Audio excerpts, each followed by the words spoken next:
Bismillahirrahmanirrahim. Assalamualaikum warahmatullahi wabarakatuh. Innal hamdalillah nahmaduhu wa nasta'inuhu wa nastaghfiruh wa na'udzu billahi min shururi anfusina wa min sayyiati a'malina. Man yahdihillahu fala mudilla lahu wa man yudlil fala hadiyalah. Wa asyhadu an la ilaha illallah wa la syarika lahu. Asyhadu anna Muhammadan abduhu wa rasuluh sallallahu alaihi wa ala alihi wa ashabihi wa man tabi'ahum bi ihsanin ila yaumiddin wa sallama tasliman katsira, amma ba'd. Para Bapak, Ibu dan saudara-saudara sekalian, jemaah salat subuh yang berbahagia, semoga senantiasa mendapatkan limpahan rahmat dari Allah Jalla wa Ala dan keberkahan darinya. Alhamdulillah, pada pagi yang penuh berkah ini kita kembali merasakan nikmat yang besar untuk bisa dimudahkan dalam melaksanakan kewajiban kita sebagai hamba Allah Jalla wa'ala, dan juga duduknya kita di majlis yang mulia ini. Semoga apa yang kita lakukan diberkahi oleh Allah Azza wa Jalla, dimudahkan untuk bisa memahaminya, juga dimudahkan untuk bisa mengamalkannya, dan dijauhkan dari segala keburukan dan maafkan dari kesalahan dan diampuni dosa-dosa kita sekalian. Kita masih bersama kitab Al-Mawsu'ah Al-Manahi Asy-Syar'iyyah tentang larangan-larangan syar'i yang ditulis oleh Fadlul Syekh Salim bin Aid Al-Hilali hafizallahu taala. Masih bersama kitab yang kedua, yaitu larangan-larangan terkait dengan masalah ilmu. Bagaimana yang sudah kita ketahui dan kita mendapatkan penjelasannya bahwa tidaklah sesuatu dikatakan ilmu melainkan bila tegak di atas dalil. Dan yang disebut dengan dalil adalah apa yang Allah firmankan atau yang disabdakan oleh Nabi sallallahu alaihi wasallam, dan derajat hadisnya dikatakan sahih oleh para ulama. Adapun selain itu, maka bukanlah dalil. Selain itu bukanlah dalil. Dan sebagaimana juga kita sudah pahami bahwa amal yang dikerjakan oleh seorang hamba akan dikatakan benar bila dia tegak di atas dalil. Sehingga apabila seseorang beramal dengan suatu amal, kemudian dalil yang dia pakai bukan dari kitab Allah Azza wa Jalla atau bukan dari Rasulullah SAW, maka walaupun menyangka baik, maka amal ini amal yang mardud, tertolak. Sebagaimana sabda Nabi kita SAW menyebutkan, man amila amalan laisa alaihi amruna fahuwa raddun. Barang siapa beramal dengan suatu amal yang tidak ada perintah Allah pada kami tentang amal tersebut, maka amal tersebut tertolak. Dan amal tidak boleh dibangun di atas prasangka. Dan dalam pembahasan usul fikih disebut dengan istihsan, yaitu menganggap baik. Sebagian ulama mengatakan sebuah kaidah, man istahsana faqad syara'. Barang siapa menganggap baik suatu perbuatan, berarti dia telah membuat syariat baru. Dan Allah Jalla wa'ala menyebutkan di surat Al-Kahfi, di akhir surat Al-Kahfi, qul hal nunabbiukum bil akhsarina a'mala alladzina dhalla sa'yuhum fil hayatid dunya wa hum yahsabuna annahum yuhsinuna sun'a. Katakan wahai Muhammad SAW kepada manusia, maukah kalian kami beritahukan tentang keadaan orang yang merugi nanti di akhirat? Lalu Allah sebutkan alladzina dhalla sa'yuhum fil hayatid dunya, yaitu orang-orang yang dalam kehidupan dunianya mereka amalnya dhal, dari kebenaran, walaupun mereka menyangka amalnya adalah amal yang paling baik, sebaik-baik amal. Karena penentuan sebuah amal benar pembuat syariat yang menentukan, dan penyampai syariatnya. Pembuat syariat itu Allah Azza wa Jalla, penyampai syariat adalah Nabi kita sallallahu alaihi wasallam, dan bukan kita. Dan para ulama mereka hanya menjelaskan apa yang maksud dari ayat-ayat Allah dalam kitabnya yang mulia dan apa yang dimaksudkan oleh Nabi SAW. Jelaskan tentang masalah apa yang datang dari Nabi SAW 3 macam. Dan ini terkait dengan amal. Yang pertama tentang perintah suatu amal. Contohnya waqimus shalah. Tegakkan salat, perintah. Yang kedua cara beramal. Seperti beliau sabdakan, "Shallu kama ra'aitumuni usolli." Lakukan sebagaimana kalian melihat aku salat. Dan yang ketiga, keutamaan beramal. Seperti yang Allah firmankan, "Inna sholata tanha 'anil fahsya'i wal munkar." Sehingga salat mencegah pelakunya dari kekejian dan kemungkaran. Nah, semacam ini harus disandarkan kepada syariat atau dalil atau wahyu dan tidak boleh dikembalikan kepada siapapun. Kemudian ada permasalahan baru. Ada sebagian orang dalam menguatkan amal yang dikerjakan dengan dalil. Tetapi dalil ini secara asal tidak terkait dengan amal tersebut. Namun sebagian orang berusaha untuk menguatkan atau dalam bahasa ilmiah disebut dengan tabrirul af'al, yaitu agar perbuatan-perbuatan ini dinyatakan baik. Maka diambillah ayat-ayat atau hadis-hadis Nabi SAW yang sahih, kemudian dinyatakan inilah dalilnya. Dan untuk yang semacam ini, tidak ada yang mengetahui kecuali mereka yang terkait dengan itu keahliannya. Oleh karena kita orang-orang awam ini, dalam masalah-masalah seperti itu, Allah berikan solusinya, yaitu fas'alu ahla zikri in kuntum la ta'lamun.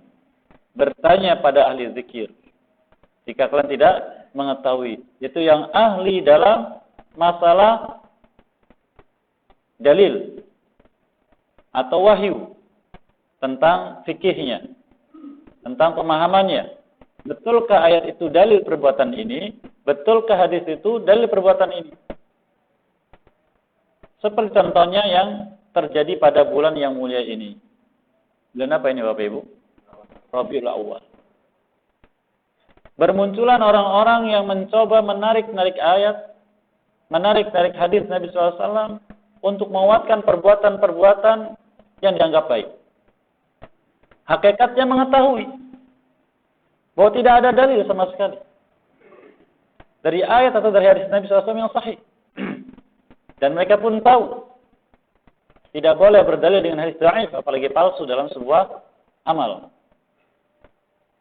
Karena siapapun yang menyampaikan ilmu wajib, seperti yang kita jelaskan di majlis yang lalu, wajib belajar ilmu dari dasarnya.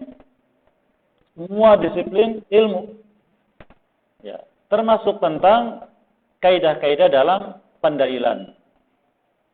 Juga maksud dari dalil. Sehingga apabila kembali kepada dasar-dasar ilmu, akan difahami bahwa ya memang asalnya ini tidak ada. Tapi kan, kalau sudah tapi kan, ini bahaya. Nah, ayat yang dibawa terkait dengan suatu perbuatan yang tidak disyariatkan adalah kita melakukan perbuatan ini sebagai bentuk cinta kita kepada Nabi SAW. Masa cinta tidak boleh? Kan mengungkapkan cinta kan dengan sesuka kita. Itu alasan. Ya. Itu alasan. Padahal Allah sendiri sudah menegaskan bahwa kecintaan kepada Allah dengan mengikuti Nabi SAW. Dan cinta kepada Nabi mengikuti cinta kepada Allah. Sebenarnya dijelaskan sebagian ulama, di antaranya Al-Imam Al-Qayyim ta'ala, kullu muhabin taba'un li mahabbatillah. Setiap kecintaan yang dilakukan seorang hamba masuk pada Nabi SAW mengikuti cinta kepada Allah. Maka kecintaan itu syaratnya adalah ittiba' kepada Nabi SAW. Allah firmankan di surat Al-Imran, "Qul in kuntum tuhibbunallaha fattabi'uni yuhibbukumullah wa yaghfir lakum dzunubakum." Katakan Muhammad SAW, jika betul kalian mencintai Allah, ikuti aku. Niscaya Allah akan mencintai kalian dan mengampuni dosa-dosa kalian. Kemudian juga dikuatkan dengan unsur yang lain yang membuat sebagian kita apa itu? Kan dalam amal ini terkumpul amal yang lain mengikuti. Ada baca Quran, ada mempelajari sirah, dibacakan sirah Nabi SAW, ada sedekah, ada memberi makan, ada silaturahim dan macam-macamnya. Semuanya kan amal soleh, masa tidak boleh? Nah, disinilah para ulama menjelaskan bahwa al-wasilatu fi hukmil ghayah. Segala sarana itu hukumnya kembali. Jadi maksud inti dari adanya perbuatan itu dan perbuatan-perbuatan lain yang mengikuti kembali kepada hukum asalnya. Adanya suatu amal itu apa dalam syariat? Kalau amalnya tidak boleh, maka yang lain menjadi tidak ada. Ya. Mengikuti. Tapi kalau boleh silakan. Ini contoh pendalilan dengan ayat yang sebenarnya tidak ada kaitan sama sekali. Karena cinta kepada Nabi SAW, kapanpun, dimanapun wajib. Wajib. Dan cinta kepada Rasulullah dibuktikan dengan ittiba'. Dengan mengikuti beliau. Sebagai contoh, seorang sahabat pernah datang kepada Nabi SAW, "Ya Rasulullah, mata sa'ah." Rasulullah, kapan terjadi hari kiamat? Beliau tidak peduli. Beliau langsung menjelaskan tentang pelajarannya. Nah, ini etika orang alim. Ketika kita menjelaskan suatu perkara yang penting, ada orang yang kurang adab, dibiarkan. Tapi bukan berarti kemudian tidak dipedulikan. Ada saatnya, dibiarkan. Selesai beliau dari maksudnya, beliau bertanya, "Aina sa'il anis sa'ah?" Mana yang bertanya tentang hari kiamat tadi? Mengatakan, "Saya." Beliau bertanya balik, Ma a'dadta laha? Apa yang kau persiapkan untuk menjemput hari kiamat atau menghadapi hari kiamat? Dia katakan, aku tidak mempersiapkan apapun. Illa annani uhibballah wa rasulahu. Cinta pada Allah dan Rasulnya. Lalu dia katakan, anta ma'aman ahbabta. Engkau bersama orang yang engkau cintai. Sekarang pertanyaannya, dia mencintai Nabi SAW. Dia tidak menyatakan apa buktinya? Tidak. Karena cinta itu urusan hati. Dan difahami dalam kehidupan zaman itu, bahwa cinta Rasulullah adalah mengikuti. Oleh karena para ulama menjelaskan tentang apa maksud dari cinta, apa yang maksud dengan cinta, dan bagaimana bentuk cinta. Yang banyak kita kurang paham. Cinta itu keadaan hati, adanya kecenderungan hati kepada yang dicintai. Ya. Kecenderungan hati kepada yang dicintai. Dibuktikan dengan ketaatan, pengorbanan, dan kecemburuan. Ketaatan, pengorbanan, dan kecemburuan. Ya. Ketaatan pertama kali. Sehingga dikatakan oleh para ulama dalam syair, innal muhibba liman yuhibbu muti'ah. Maksudnya orang yang mencintai seseorang, dia akan taat kepadanya.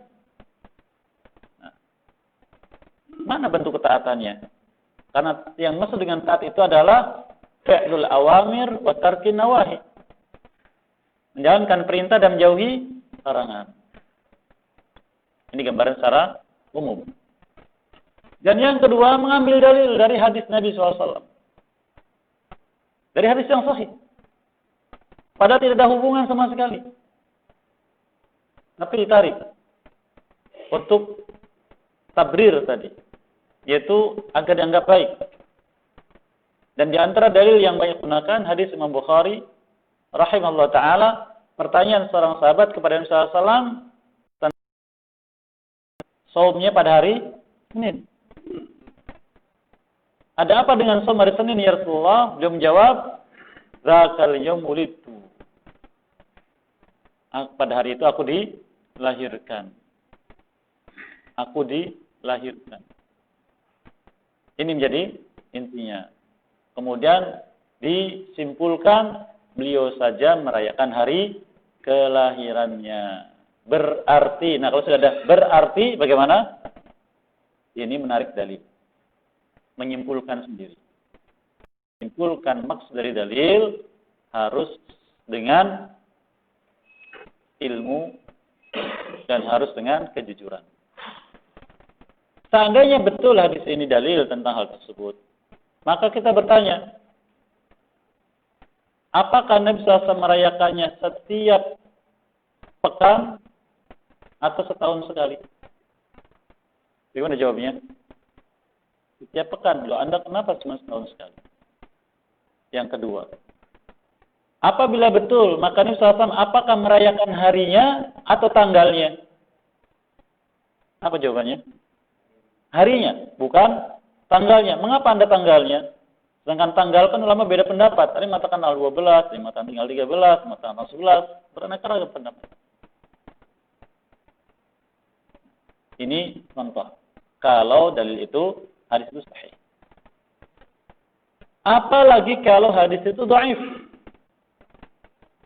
Apalagi palsu. Maka ini muhadzar inda syar'ina. Dilarang dalam syariat kita. Dan pembahasan kita pada pagi yang berkah ini insyaallah tentang masalah ini. Berdalil untuk suatu perbuatan dengan hadis yang dhaif. Atau menyandarkan hal tersebut kepada Nabi sallallahu alaihi wasallam padahal bukan hadis sama sekali. Dan itu sangat banyak ya, menyebar di masyarakat kita kaum muslimin. Dan umumnya mereka ketika menyebutkan Nabi SAW bersabda demikian, lalu ikut dengan al-hadis. Maka di sini kita harus sudah mulai memahami bahwa menyandarkan sesuatu kepada Nabi SAW harus mulai berhati-hati. Karena menyandarkan sesuatu kepada beliau berbeda dengan menyandarkan sesuatu kepada selainnya. Karena ada hukum secara khusus. Baik, kita lihat bab yang ke-23, bab taghlidhi tahrimil kadhib ala Rasulillah sallallahu alaihi wasallam. Bab besarnya keharaman berdusta atas nama Nabi sallallahu alaihi wasallam. Apa maksud menyandarkan atau apa maksud berdusta atas nama Nabi sallallahu alaihi wasallam? Yaitu menyandarkan sesuatu kepada beliau. Baik itu ucapan atau perbuatan yang beliau tidak lakukan. Atau kepada syariatnya yang tidak ada perintahnya. Tidak beliau perintahkan secara lisan, tidak juga beliau lakukan secara perbuatan. Dibolehkannya seseorang mengamalkan suatu amalan yang kemudian amalan ini disebut dengan syariat atau pelakunya berpahala bila dalam amal tersebut jelas dasar syariatnya, jelas perintahnya secara lisan atau pernah dilakukan dengan perbuatan oleh Nabi sallallahu alaihi wasallam atau al-khulafa ar-rasyidun. Dalam hadis Al-Irbad bin Sariyah radhiyallahu anhu, Nabi kita menyebutkan, "Alaikum bisunnati wa sunnatil khulafa'ir rasyidin al-mahdiyyin min ba'di, addu 'alaiha binawajid. Wa iyyakum wa muhdatsatil umur. wa kullu muhdatsatin bid'ah wa kullu dhalalah. Wa fi riwayatin wa kullu dhalalatin finnar. Atau kama qala sallallahu alaihi wasallam. Kalian wajib. Kalau alaikum ini dalalah wujub kata para ulama. Jadi kalau ada ala kemudian ditujukan pada kita, disebutkan perbuatan, ini menunjukkan makna wajib. Contohnya tentang siam Ramadan. Kutiba alaikum as-siyam. Alaikum, wajib untuk kalian. Bisunnati, berpegang teguh dengan sunnahku atau beramal dengan sunnahku. Kemudian wa sunnatil khulafair rasyidin, dan sunnahnya para khulafa ar-rasyidin. Apa itu sunnah khulafa rasyidin? Ketetapan mereka dalam syariat atau dalam amal, baik secara ucapan atau perbuatan. Contoh, azan 2 kali pada hari Jumat saat salat Jumat. Ini sunnahnya khulafa rasyidin. Itu sunnahnya Utsman bin Affan radhiyallahu anhu. Termasuk juga mengumpulkan Quran. Jadi kan dalam satu mushaf. Itu ketetapannya Utsman bin Affan radhiyallahu anhu dan semisalnya.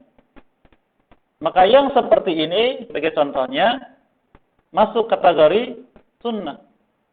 Karena beliau katakan addu 'alaiha.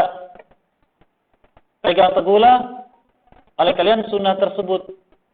Padahal sunnahnya berapa di situ? Alaikum bisunnati 1. Wa sunnatil khulafair rasyidin. Dan sunnahnya khulafa ar-rasyidin 2. Tapi beliau katakan addu 'alaiha. Bukan addu 'alaihima. Beliau katakan 'alaiha. Pegang teguh sunnah tersebut. Sehingga sebelumnya mengatakan sunnah khulafaur rasyidin masuk dalam sunnahnya Nabi sallallahu alaihi wasallam. Karena mendapatkan takrir, kesepakatan dari Nabi sallallahu alaihi wasallam. Jadi kalau mau disandarkan kepada orang alim, maka syaratnya dia harus seorang khalifah dari khulafaur rasyidin. Baik itu Abu Bakar As-Siddiq radhiyallahu anhu, atau Umar radhiyallahu anhu, atau Utsman radhiyallahu anhu, atau Ali bin Abi Thalib radhiyallahu taala anhu. Maka selanjutnya beliau katakan wa iyyakum. Lafaz iyyakum kebalikan dari alaikum, yaitu larangan. Apa yang dilarang? Wa iyyakum wa muhdatsatil umur. Muhdatsat kullu syai'in jadid.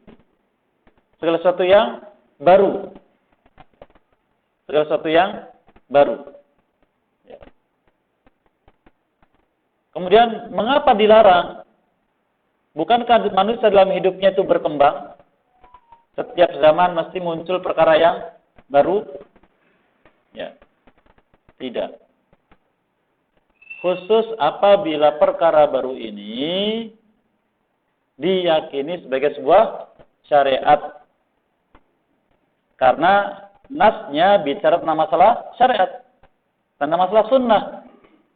Dan sunnah itu disandarkan kepada Nabi SAW. Maka wa iyyakum wa muhdatsatil umur.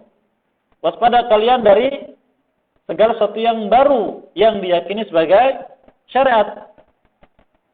Yang bila beramal dengan itu diyakini dia berpahala. Apakah hukumnya wajib atau sunnah? Lalu beliau menyebutkan hakikatnya. Wa kullu muhdatsatin bid'ah. Karena setiap perkara itu adalah bid'ah. Namun sebagian orang kemudian berbicara luas. Berarti mobil juga bid'ah. Berarti. Nah, itu kembali pada simpulan pribadi.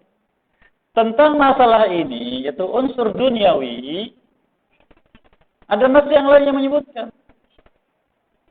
Ketika Nabi SAW dengan sebagian sahabatnya sedang berjalan, mendapati ada seorang Ansar sedang mengawinkan kurmanya. karena purmeter harus dikawinkan. Lalu beliau menyampaikan kepadanya, seandainya demikian, maka ahsan atau afdal. Maka orang ini berhenti, itu sikap. Orang beriman yang cinta kepada Nabi SAW, bila Nabi SAW bicara, diam. Lalu mengatakan, ya Rasulullah, amrun minka amro'yun. Ya Rasulullah, apakah ini perintah darimu atau sekedar pendapat? Lalu katakan bahwa ra'yun. Bahkan sekedar pendapat. Lalu dia menyampaikan bahwa ini yang terbaik. Lalu dia bersabda, salam yang sering dibawakan hadisnya, ya, antum a'lamu bi umuri dunyakum. Kalian lebih tahu tentang urusan dunia kalian. Jadi kalau sudah masalah urusan dunia, silakan. Perkembangannya sepesat apapun silakan. Antum a'lamu bi umuri dunyakum. Tapi kalau sudah disandarkan kepada syariat yang bisa menjadikan pelaksanaannya ya, sempurna atau tidak, maka itu masuk muhdatsatil umur. Sekarang contohnya muadzin azan dengan pengeras suara. Ya. Pengeras suara ini terkait dengan syarat atau tidak? Tidak. Dikatakan afdal atau tidak tanpa pengeras suara? Juga. Oleh karena setiap perkara duniawi yang menjadikan pelaksanaan syariat maslahatnya lebih luas, ini pembahasannya bukan pada pembahasan bid'ah, tapi ada istilah khusus namanya al-masalih al-mursalah. Pernah dengar itu Bapak Ibu? Atau al-maslahah al-mursalah. Sesuatu dari urusan dunia yang digunakan dalam pelaksanaan syariat karena maslahat yang lebih luas dirasakan kaum muslimin. Contohnya pada zaman Nabi SAW, azan itu dikumandangkan dari tempat yang tinggi, luar masjid. Mengapa demikian? Agar didengar oleh manusia yang ada sekitar masjid. Tapi kemudian dirasakan maslahat azan ini tidak luas, terbatas. Maka ada yang beristihad, dibangunlah apa itu? Menara. Agar azan dari tempat yang lebih tinggi dari menara, sehingga lebih luas lagi.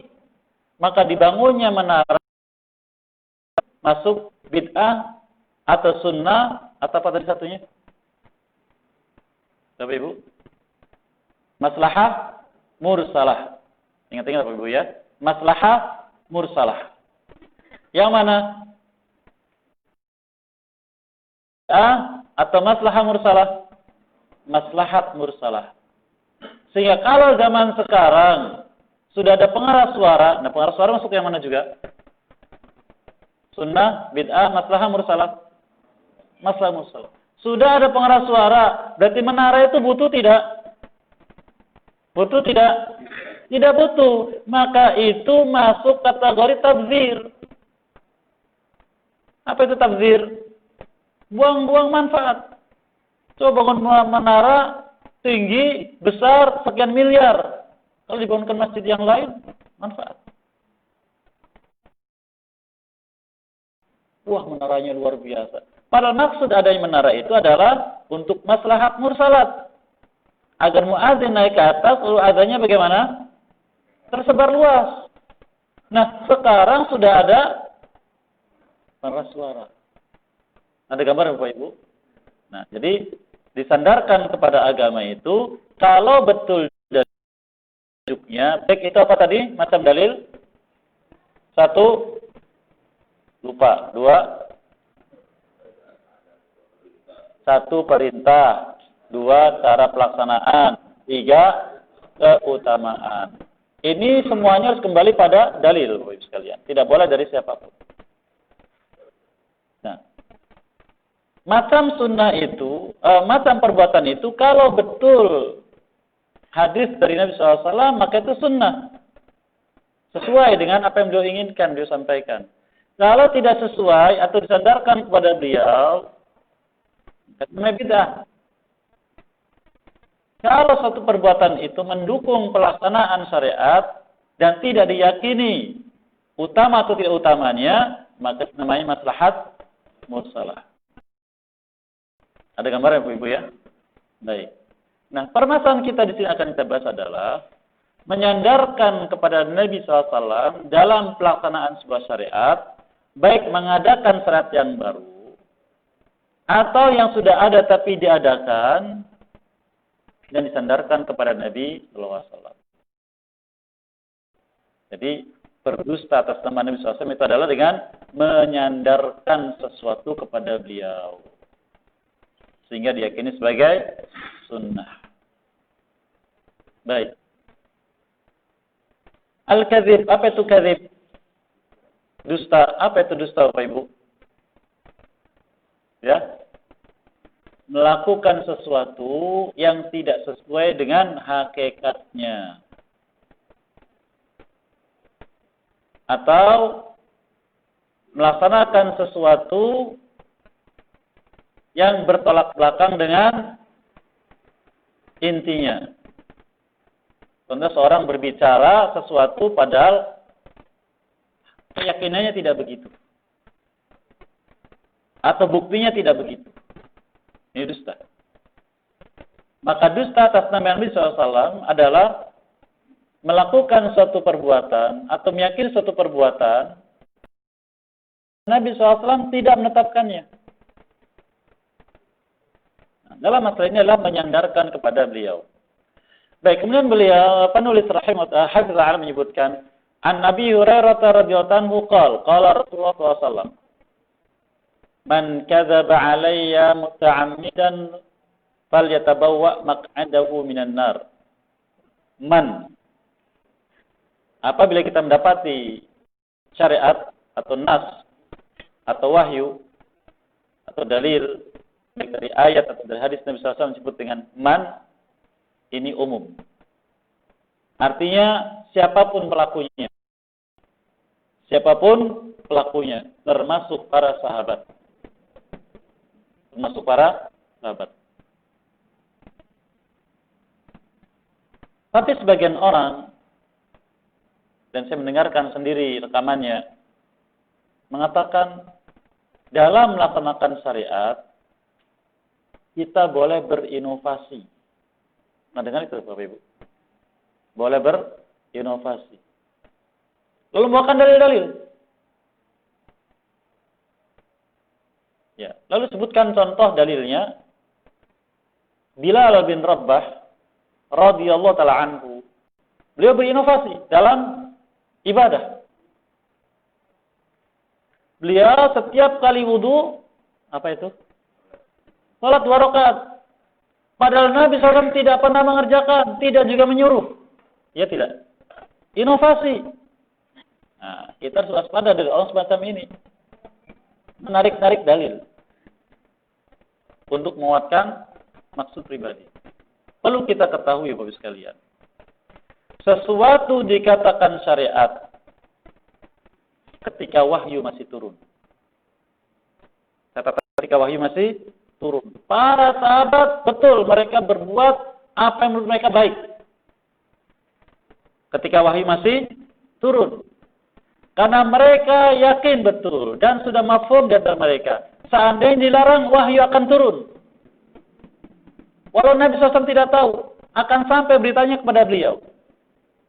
Sehingga kebiasaan para sahabat dahulu radhiyallahu anhum ajma'in ketika Nabi SAW masih hidup, mereka itu berbuat sesuatu menurut mereka baik. Yakin akan sampai beritanya kepada Nabi SAW. Lalu beliau bertanya kepada orang ini. Siapa yang menyampaikan kira-kira? Bapak Ibu siapa? Malaikat Jibril alaihissalam. Akan menyampaikan kepada Nabi SAW tentang suatu perkara. Lalu beliau bertanya kepada pelakunya. Atau yang kedua, pelakunya merasa aneh, kok Nabi SAW tidak bertanya. Berarti beritanya belum sampai pada beliau. Maka keutamaan para sahabat dahulu radhiyallahu anhum ajma'in dalam beragama adalah jujur, as-sidqu. Maka ketika mereka tidak mendapatkan pertanyaan dari Nabi SAW, mereka yang bertanya, menyampaikan beritanya. Maka barulah turun kesepakatan atau larangan. Maka itu menjadi dasar syariat. Setelah Nabi SAW wafat, wahyu terputus, mereka tidak lagi berbuat apapun yang menurut mereka baik. Tidak ada. Ada gambaran Bapak Ibu sekalian, ini agar kita tidak terkecoh dengan orang-orang semacam itu. Contoh, itu contoh. Bilal bin Rabah radhiyallahu anhu, yang disebutkan hadisnya tadi.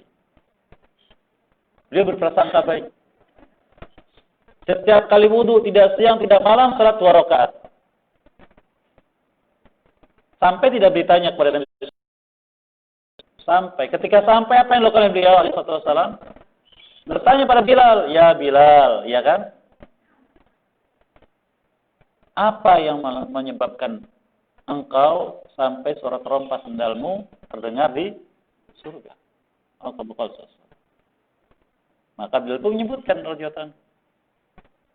Nabi kita SAW mengakui tidak, menyepakati tidak, menyepakati, maka itulah syariat. Oleh karenanya, para ulama hadis menyebutkan bahwa sunnah itu adalah sesuatu yang disandarkan kepada Nabi SAW, baik ucapan atau perbuatan, atau sifat fisik atau jiwa, itu akhlak, atau kesepakatan. Ini catatan tentang sunnah. Contoh yang kedua. Sahabat berbuat sesuatu yang menurutnya baik. Tapi ternyata Nabi SAW tidak bertanya padanya. Berarti ada yang menyampaikan tidak? Tidak ada yang menyampaikan. Maka sahabat ini bertanya kepada Nabi SAW. Contohnya Ammar bin Yasir radhiyallahu anhu. Beliau ketika diutus oleh Nabi SAW dalam sebuah pasukan kecil yang disebut dengan Sariyah, beliau junub. Apa kewajiban orang yang junub? Mandi untuk menghilangkan hadas besarnya. Namun beliau tidak dapat air. Belum ada syariat tayamum. Maka beliau pun beristihsan. Inovasi tadi. Berguling-guling di pasir. Kenapa begitu? Lihat hewan. Tidak ada air, terus dengan tanah. Karena badan ini semuanya dalam keadaan hadas. Harus disucikan. Karena harus sholat. Berguling di pasir. Terkena pasir semuanya. Lalu dia sholat. Nah sekarang, beliau bertemu dengan Nabi SAW, tidak bertanya Nabi SAW. Maka beliau bertanya sendiri. Beliau bertanya sendiri, menyampaikan keadaan beliau. Ammar bin Yasir radhiyallahu anhu. Kemudian, apakah beliau menyalahkannya? Tidak. Menyuruhnya mengulang? Tidak. Karena sesuatu yang sudah terjadi, kalau itu kesalahan dimaafkan dan tidak diulang. Tidak diulang. Dan amalnya dianggap benar. Karena ada ijtihad. Lalu beliau menyampaikan petunjuknya. Cukup bagimu untuk begini dan begini. Diajari tayamum. Ammar bin Yasir aku menyampaikan kepada Nabi SAW. Setelah itu tidak ada berita tentang para sahabat berinovasi. Oleh karenanya para ulama menyebutkan dalam ilmu hadis, apabila dalam hadis yang sahih disebutkan beberapa lafaz contohnya, kunna kadza wal Qur'anu yanzil. Kami dulu berbuat demikian, Quran masih turun. Artinya wahyu masih turun. Tapi Nabi SAW tidak bertanya, tidak menegur. Berarti perbuatan itu boleh disyariatkan. Atau ucapan yang lain, nahnu kadza fi ahdin Nabi SAW. Kami berbuat demikian pada zaman Nabi SAW. Tidak ada pertanyaan dari beliau, tidak ada juga perintah atau larangan. Berarti syariat. Atau dibolehkan minimalnya. Itu gambarannya. Karena mereka yakin, seandainya Tidak boleh wahyu turun. Nabi SAW pun bertanya. Begitu yang dipahami mereka. Dan itu berlangsung. Apalagi ketika Nabi SAW bilang wafat, turun ayat, Al-yawma akmaltu lakum dinakum, sudah sempurna. Maka kalau sempurna, perlu inovasi tidak? Tidak perlu. Kalau inovasi malah jadi buruk. Oleh karena Abu Bakar dapat ayat ini turun, beliau menangis. Karena sesuatu yang sempurna nanti akan berkurang. Contohnya, bangunan masjid kita ini. Ya. Masih baru, ya kan? Semuanya sebar baru. Sempurna tidak? Sempurna. Dengan berjalannya waktu bagaimana? Nah, catnya akan kotor, lantainya juga demikian. Berkurang terus kesempurnaan. Begitulah agama. Ada gambaran, Bapak Ibu sekalian? Tidak ada inovasi dalam beragama. Karena sudah sempurna. Dan kalaupun para sahabat berbuat begitu, itu ada takdir dari Nabi Sallallahu Alaihi Wasallam. Ini yang perlu kita catat. Baik, apabila berinovasi lalu menganggap syariat, berarti masuk dalam hadis yang mulia ini. Man, siapapun, ya siapapun, tentunya kecuali khulafa ar-rasyidin, karena mereka mendapatkan pengakuan dari Nabi sallallahu alaihi wasallam. Oleh karena Allah Azza wa Jalla menyanjung para sahabat Nabi sallallahu alaihi wasallam dalam satu ayat yang kita wajib perhatikan ayat ini dan mengikuti mereka dalam beragama. Karena dengan satu perkara ini Allah mengakui hambanya sebagai orang bertakwa. Allah firmankan di surat Az-Zumar. Surat Az-Zumar, Allah Azza wa Jalla menyebutkan di ayat yang ke 30, bentar.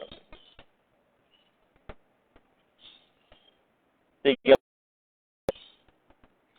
Walladzi jaa'a bis-sidqi wa saddaqa bihi ulaika humul muttaqun.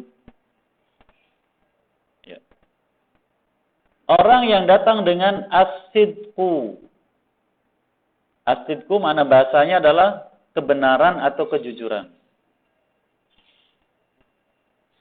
Namun dalam ayat ini as-sidqu adalah nama dari Al-Qur'an. Walladzi jaa'a bis-sidqi, orang yang datang dengan as-sidqu yaitu Al-Qur'an.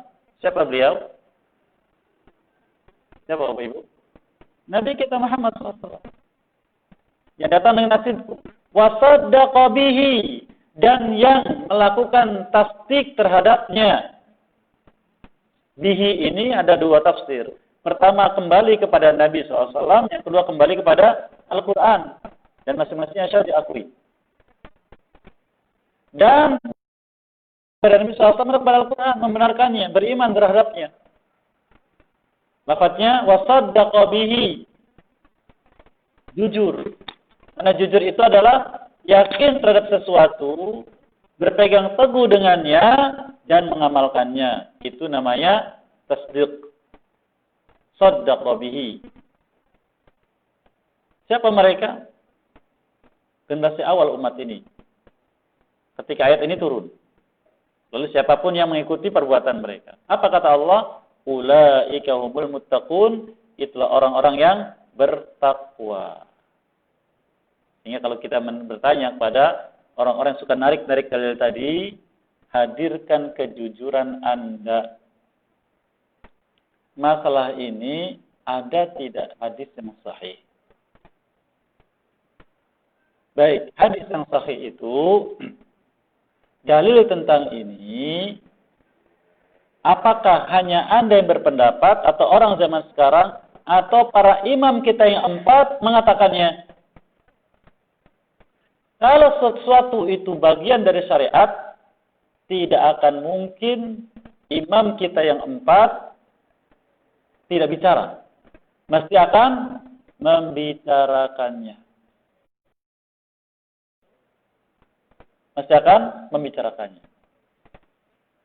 Karena setiap perkara agama yang berlangsung dari zaman dulu ketika Islam ini, syariat ini sudah Allah sempurnakan sampai kapanpun sama. Tidak akan berbeda. Oleh karena kita ketika membahas masalah ibadah, kembalinya kemana itu Bapak Ibu? Kalau kita membahas ibadah, kembalinya kemana? Kepada mazhab. Ya tidak. Kepada pendapat ulama. Sehingga apabila kita bicara tentang suatu perbuatan, suatu perkara yang dikatakan ibadah, mesti kita akan membawa pendapat siapa? Ulama kita. Dan ulama kita tentang masalah ibadah adalah imam-imam mazhab. Karena mereka akan berpendapat seperti itu. Ketika mereka tidak membicarakannya, bukan berarti masalah ini tertutup dari mereka. Tapi memang tidak ada. Memang tidak ada. Silakan kembali kepada ucapan ulama kita dari para imam mazhab ini, siapapun, tergantung mazhab masing-masing, tidak akan menjumpai pembahasan tentang masalah tersebut. Menunjukkan mereka tidak kenal. Nah, ini gambarannya. Baik, kita kembali. Man, siapapun. Ba'alayya. Apa tadi kata ba'alayya? Itu atas namaku. Menyandarkan sesuatu kepada Nabi sallallahu alaihi wasallam. Muta'ammidan dengan kesengajaan. Kalau sengaja itu apa berarti? Sadar, punya ilmu, itu sengaja. Fal yatabawwa maq'adahu minan nar. Maka silahkan, atau maka berarti dia sudah mempersiapkan tempat duduknya di api neraka. Jadi sejak mengucapkan itu, sejak menyandarkan itu kepada Nabi SAW, berarti dia sudah menyiapkan tempat duduknya. Dipersiapkan dulu. Ibarat seseorang ingin beli mobil, maka dia sudah membuat garasinya lebih dahulu. Disiapkan tempatnya. Wala'adzullah. Jadi kalau tempatnya sudah disiapkan, apa maksudnya? Ya mesti ditempati. Mau tidak mau. Nah ini bahayanya. Wala'adzullah. Baik, kemudian beliau katakan Anil Mughirah bin Syu'bah radhiyallahu ta'ala anhu qala. Dari sahabat yang lain, Al-Mughirah bin Syu'bah radhiyallahu anhu qala, dia mengatakan, sami'tu Rasulullah sallallahu alaihi wasallam yaqul. Aku mendengar Rasulullah bersabda, "Inna kadhiban 'alayya laisa ka kadhibin 'ala ahadin. Faman kadzaba 'alayya muta'ammidan falyatabawa maq'adahu minan nar." Lafaznya mirip tapi lebih lengkap. Sesungguhnya berdusta atas namaku atau menyandarkan kedustaan kepadaku tidak sama siapapun atau menyandarkan kepada siapapun, tidak sama. Maka barang siapa berdusta atas namaku, berarti dia sudah menyiapkan tempat duduknya di dalam api neraka. Berdusta dengan sengaja. Kemudian disebutkan juga hadis yang lain dari Samurah bin Jundab radhiyallahu ta'ala anhu. Rasulullah SAW bersabda, "Man haddatsa haditsan wa huwa yura annahu kadzib, fa huwa ahadul kadzibin." Barang siapa menyampaikan hadis berita. Ini lafaznya umum. Barang siapa menyampaikan berita, hadisan umum. Kalau umum itu dari siapa? Maka disandarkan kepada Nabi SAW itu lebih berat. Dari siapapun disebutkan nama di sini. Disandarkan kepada Nabi SAW berat. Dan dia tahu, ya, dia tahu bahwa yura, ya, mengetahui bahwa berita itu dusta. Anau kadzabun. tahu bahwa berita itu dusta. Atau apa itu kalau bahasa kita sekarang di media sosial? Hoax. Nah, barang siapa tahu berita itu dusta dan dia tahu hoax, maka dia termasuk para pendusta. Saya sering sekali mendapatkan berita tiap kali muncul bulan baru dan dalam Hijriah, barang siapa demikian. Ini sering sekali. Maksudnya mungkin baik, tapi harus waspada. Kalau sudah terkait dengan berita, jangan dulu disebarkan, karena masuk hadis ini. Yang menyebarkan termasuk pendusta. Apalagi terkait dengan amal. Terkait dengan anjuran amal. Maka harus dipastikan berita itu bukan berita dusta. Mengapa? Karena berarti akan di sallallahu alaihi wasallam. Dan para ulama kita, mereka paling berhati-hati dalam menyampaikan berita tentang sesuatu, apalagi kalau sudah terkait dengan syariat. Apalagi terkait dengan masalah hukum. Maka mereka paling berhati-hati. Baik, kemudian kita ambil fikihnya sedikit. Pertama, dikatakan taghlid tahrimil kadzib ala Rasulillah SAW. Ya, taghlid itu sesuatu yang besar. Dari keharaman berdusta atas nama Nabi sallallahu alaihi wasallam. Dan kita tahu banyak hadis palsu. Contohnya Nabi bersabda, tuntutlah ilmu walau sampai ke negeri Cina. Nabi bersabda sallallahu alaihi wasallam, menuntut ilmu wajib dari buaya lahat. Banyak sekali.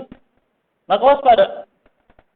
Tidurnya orang berpuasa adalah ibadah. Nah, hati-hati kita sekarang. Kalau sudah hadis Nabi, diam dulu. Kita tidak bisa memastikan sendiri, tanya kepada ahlinya. Begitu etikanya. Yang kedua, man kadzaba ala Rasulullah SAW amdan walau marrah wahidah. Maka barang siapa berdusta atas Nabi SAW sengaja, walau cuma sekali. Sehingga di sinilah apabila kita cermati hikmah dari ilmu, semakin kita bertambah ilmu, semakin berhati-hati. Semakin bertambah ilmu, semakin takut akan terperosok dalam kesalahan. Ya. Jadi walau sekali dusta atas nama Nabi SAW, waspada. Baik.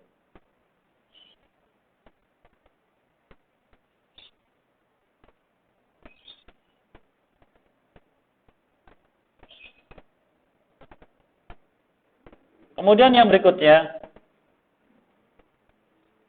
tuhramu riwayatul hadis al-maudu'. Diharamkan meriwayatkan hadis palsu. Ya, jadi sekarang kita harus mulai dari mengatakan ini kan hadis Nabi SAW. Para ulama ketika ingin membahas suatu masalah,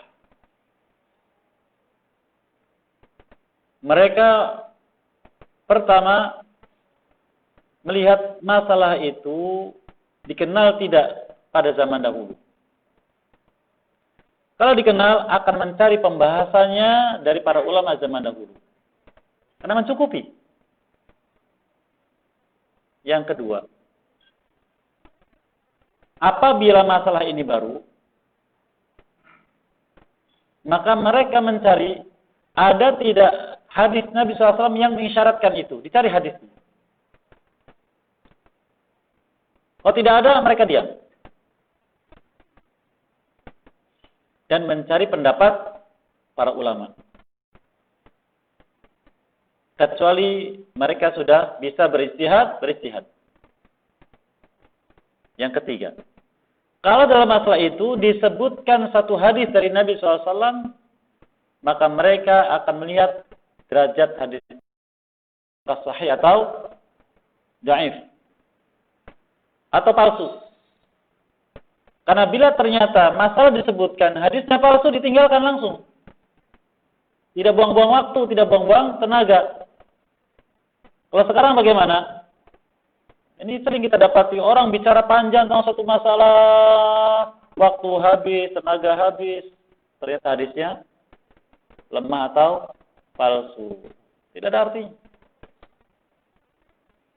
Karena para ulama itu mereka orang-orang yang alim, orang yang cerdas dan berhati-hati. Itu yang perlu kita ikuti dan kita nonton. Kemudian berikutnya, faedahnya,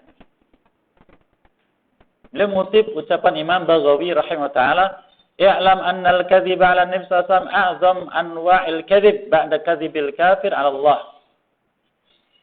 Sudah diketahui bahwa dusta atas nama Nabi sallallahu alaihi wasallam merupakan perkara macam dari perkara dusta yang besar setelah dustanya orang kafir terhadap Allah Azza wa Jalla. Jadi orang kafir mendustakan Allah Azza wa Jalla. Itu dosa yang sangat besar. Di bawahnya dustanya seorang muslim atas nama Nabi sallallahu alaihi wasallam. Jadi bukan perkara sepele. Dan hadisnya sudah dilewati tadi disebutkan oleh penulis hafizahullah taala tentang hal tersebut. Ya. Ini barangkali faedah yang bisa diambil dari apa yang disebutkan oleh penulis hafizahullah taala. Semoga apa yang baik diberkahi dan dimudahkan untuk mengamalkannya, dan apa yang buruk dimaafkan dan diampuni dosa sekalian, dan kita berharap Allah menjaga kita dari penyimpangan dan juga ketergelinciran dalam amal, dalam keyakinan dan dalam akhlak. Apa yang baik semua diberkahi dan dimudahkan kita memahami dan mengamalkannya, dan barangkali ada yang ingin disampaikan dipersilahkan. Silakan, Pak. Waalaikumsalam. Ada yang mentradisikan bahwa hubungan di satu atau pendapat lebih itu ada yang mentradisikan itu sebagai kita nikah disosikan oleh Baik. yang kedua bagaimana dengan ijma ulama. Dan ini kan ada hampir mirip dengan inovasi yang tadi tidak ada di salah satu hukum punya kesepakatan. Baik, barakallahu. Yang pertama, apabila ulama ada yang sahihkan dan ada yang mendhaifkan suatu hadis, menunjukkan bahwa hadis ini punya dasar dari Nabi sallallahu alaihi wasallam. Kemudian kita melihat siapa yang mensahihkan hadis tersebut dan siapa yang mendhaifkan. Apabila ulama itulah ahlinya, maka kita mengikuti. Dan di dunia ilmu hadis dikenal orang-orang yang diakui kesimpulan mereka tentang hukum suatu hadis. Seperti ulama zaman dahulu, Imam Ahmad rahimahullah ta'ala, Imam Bukhari, Imam Muslim, Imam Ali bin Madini, Imam Yahya bin Ma'in, dan yang lainnya. Maka mereka dikenal. Jadi kalau mereka mengatakan sahih, sahih. Mengatakan dhaif, dhaif. Karena mereka orang yang ketat dalam masalah itu. Juga seperti Imam Zahabi rahimahullah ta'ala, dan orang sekarang seperti Albani rahimahullah ta'ala, dikenal keilmuannya. Hanya orang-orang yang hasad tidak suka dengan ketetapan mereka, hasil penelitian mereka tentang hukum suatu hadis. Hanya orang yang hasad. Saya pernah mendengar ucapan seorang menantang Al-Albani rahimahullah menilai suatu luar biasa. Diakui. Tapi apabila hukum tersebut muncul dari orang yang tidak dikenal dalam ilmu hadis, apalagi dalam ilmu ilal, yaitu mengetahui cacatnya hadis, maka tidak kita anggap. Ya, tidak kita anggap. Nah, apabila kita ternyata mendapati ada ulama hadis tadi, mereka yang mensahihkan, mereka mendhaifkan, maka silahkan kita mana yang ilmunya sampai pada kita itulah yang kita amalkan. Karena ilmu itu bagaimana? Masih ingat Bapak Ibu? Sesuatu dikatakan ilmu bila pengetahuan itu sesuai dengan kenyataannya dan sumbernya jelas. Lalu bagaimana? Diyakini. Yakin dengan itu, maka itulah ilmu. Kalau ragu bagaimana? Belum jadi ilmu. Saya yakin dengan ketetapan atau kesimpulan beliau tentang bahwa hadis ini sahih. Silahkan. Contohnya apa itu? Hadis tentang sholat 2 rakaat, sholat sunnah syuruk. Hadisnya dari dulu kebanyakan ulama mengatakan dhaif. Kemudian dievaluasi lagi, ada yang mensahihkan. Di antara Al-Albani rahimahullah mensahihkan. Oh, ini saya yakin dengan ini. Silakan diamal. Seperti itu. Ada gambaran, Pak? Itu yang pertama. Siapa? Kita lihat dulu orangnya. Tidak asal, oh iya, disahihkan oleh ulama. Harus ahlinya.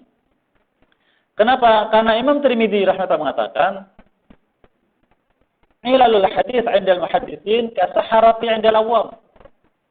Ilmu mencari cacatnya suatu hadis bagi ahli hadis itu ibarat ilmu sihir bagi orang awam. Jadi mudah atau sulit? Sulit. Padahal mereka yang ulama hadis sulit untuk mengetahuinya. Hanya orang yang menggeluti. Ya, kalau dokter berarti mereka spesialisnya khusus. Kalau seorang keluhannya di mana? Di perut. Kira-kira yang paham spesialis apa itu kalau dokter? Spesialis kulit? Bukan, penyakit dalam. Spesialis jantung juga tidak mengetahui, hanya umum saja. Oh mungkin. Kalau spesialisnya bagaimana? Langsung. Nah demikian juga ilmu hadis tentang ilalnya, tentang mencari cacatnya. Ini yang pertama. Yang kedua tentang ijma. Ijma adalah pendapat para ulama yang ternyata sama. Karena ulama dikatakan berijma, mereka tidak berkumpul dalam satu tempat atau satu waktu, tidak. Seperti zaman sekarang, ulama silakan di rumah masing-masing kita mengadakan Zoom, bicara satu masalah. Bagaimana nih? Ijma tidak, sepakat tidak begitu. Mereka belum ada internet, belum ada alat elektronik. Imam ditanya, ya imam, masalah ini bagaimana? Oh masalah ini demikian, hadisnya ini. Di satu masa, yang lain ditanya lagi, tempat yang lain, jauh negaranya. Bagaimana ini? Oh ini demikian, hadis ya, dalilnya ini. Kok sama? Semua ditanya sama pendapatnya. Itu namanya ijma. Kemudian datang lagi masa berikutnya, mungkin 200 tahun berikutnya, mungkin 300, ditanya lagi. Bagaimana pendapat Anda tentang ini? Oh ini begini, dalilnya ini. Kok sama juga? Maka namanya ijma. Contoh. Imam Ibnu Hajar rahimahullah menyebutkan dalam Bulughul Maram hadis dhaif tentang kesucian air. Di antara hadis saya sebutkan air itu menjadi najis apabila berubah salah satu dari 3 sifatnya. Dhaif berarti. Tapi kata para ulama sepakat bahwa apabila air berubah salah satu dari 3 sifatnya, maka menjadi najis bila bercampur dengan yang najis. Baik banyak atau sedikit, ulama sepakat.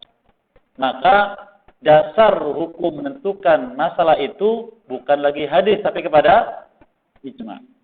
Karena ulama sepakat bahwa dalam kita menilai suatu perkara, dalam syarat ini, dasar utama adalah wahyu. Al-Quran, kemudian hadis Nabi SAW. Tidak dijumpai, maka dengan ijma. Begitu Pak. Wallahu a'lam.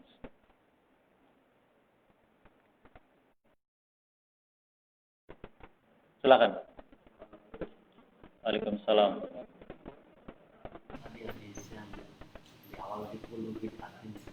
Iya.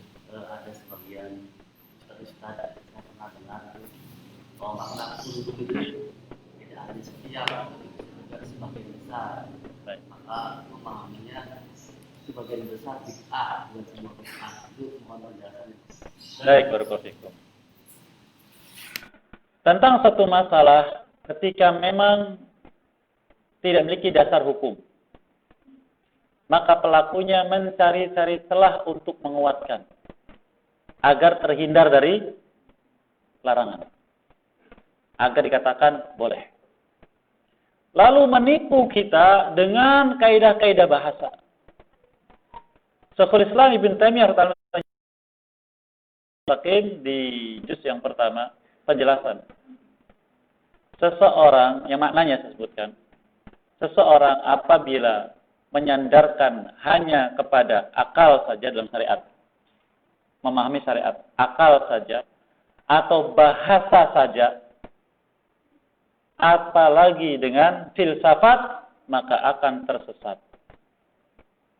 Memahami syariat dengan akal saja, atau bahasa saja, atau filsafat akan tersesat. Atau seperti yang beliau katakan hal tersebut. Di sini, kalau kita kembali pada kaidah bahasa Arab, ada lafaz-lafaz yang dia disebutkan, itu mencakup keseluruhan. Seperti kullu, jami' dan semisalnya. Maknanya mencakup keseluruhan.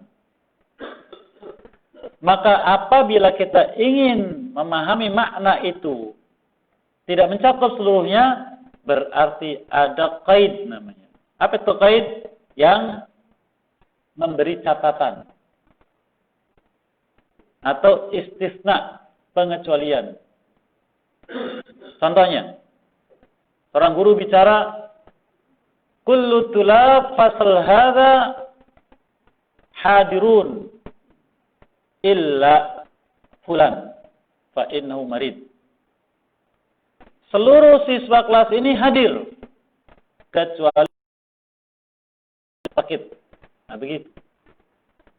Lafaznya mungkin illa, mungkin siwa, mungkin ma'ada dan semisalnya. Silakan kita bertanya pada mereka yang ahli dalam masalah ilmu nahwu, bahkan bisa mengulang hafalan alfiyah dari belakang. Itu sebagai kebanggaan. Tanyakan maksudnya tentang lafaz kullu tadi. Dan itu disepakati ulama bahwa lafaz kullu dan semisalnya mencakup seluruhnya. Contohnya, Allah sebutkan di surat As-Sajdah, walakin haqqal qawlu minni la amla'anna jahannama minal jinnati wan nasi ajma'in. Lafaznya ajma'in. Jami'. Tetapi ketetapanku sudah bulat bahwa jahanam akan diisi dari bangsa jin dan manusia seluruhnya. Bisa berarti tidak masuk surga? Dalam ayat ini iya. Tapi ayat yang lain mengembalikan. Innal insana lafi khusrin. Sungguh manusia lafi khusrin, ay lafi nar. Dalam api neraka. Ada tidak pengecualiannya? Ada. Illal ladzina amanu ila akhir ayat. Kecuali beriman sampai akhir ayat. Itu contohnya. Jadi mereka mencari-cari celah agar bisa keluar dari apa yang disebutkan tadi. Maka kita tanyakan, mari kita beragama itu disebutkan Azumar tadi harus as-sidqu, harus jujur. Anda mengatakan demikian, dasar kaidah bahasa Anda yang mana? Satu. Oh ya ini, baik. Ada tidak ulama bahasa yang terpercaya ilmu bahasanya yang pendapatnya begitu? Apakah Imam Al-Kisai atau yang lainnya? Ibnu Malik, penulis Alfiyah, rahimahullah ta'ala, atau yang lainnya? Silakan. Ada tidak? Kalau tidak ada, berarti itulah memang yang dipahami. Begitu Allah. Masih ada Bapak Ibu? Cukup? Waalaikumsalam. Silakan Bu.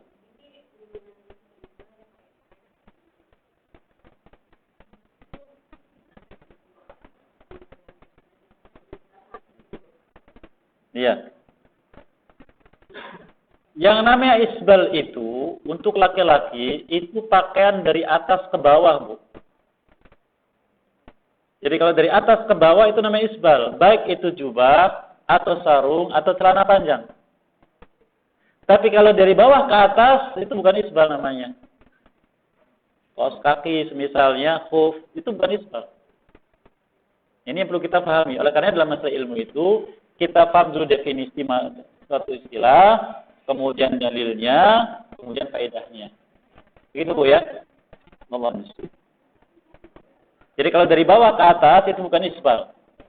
Dari atas ke bawah itu namanya isbal. Allah mesti. Cukup. Saya demikian, mohon maaf atas kesalahan dan keliruan. Semoga maafkan semua dan pengen semua diberkahi dan mudahkan untuk bisa mengamalkannya dan istiqomah di atasnya. Sampai kita berjumpa dengan Allah dengan demikian.